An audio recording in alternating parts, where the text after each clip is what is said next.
we are approaching March 10th, and this is the 52nd National Uprising for Tibetans around the world.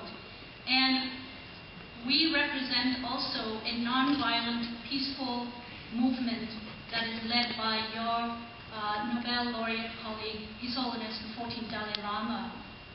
We are deeply inspired by the Burmese people, by your leadership.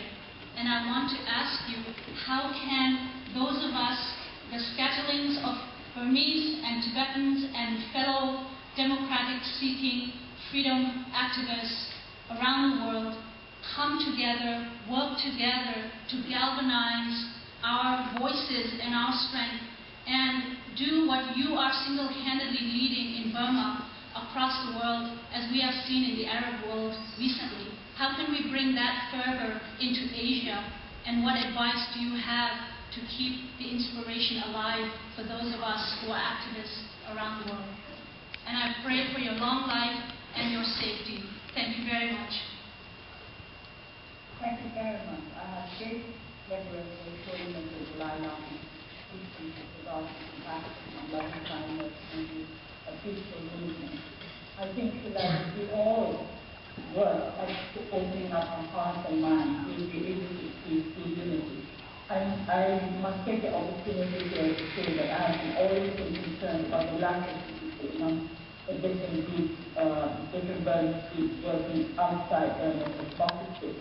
If we are committed to a particular goal, then we should be able to unite, and especially if that goal is a good one, if that goal is not meant to harm people, but to try to help people, then I think that we have to lay aside our personal prejudices and all our little selfishness and all our little weaknesses in order to go forward together.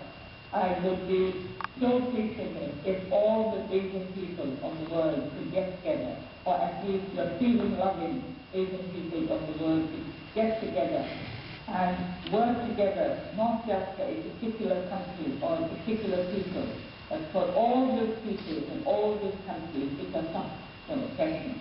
And it would not be just a matter of fighting, because fighting sounds aggressive.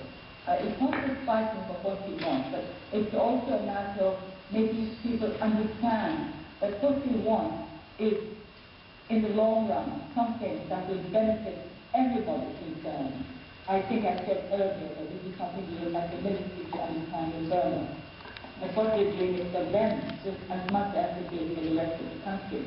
And so is all the people in the world who want freedom, who want human rights to be respected, if they could get together, if the Asian, well, to start with, how about the Asian students of Berkeley getting together and working on Asian issues, the issues of Asian freedom and Asian progress? That would be a first step. And knowing Berkeley to be the kind of place that it is, I'm sure you will receive a lot of support for such a movement. Thank you. Next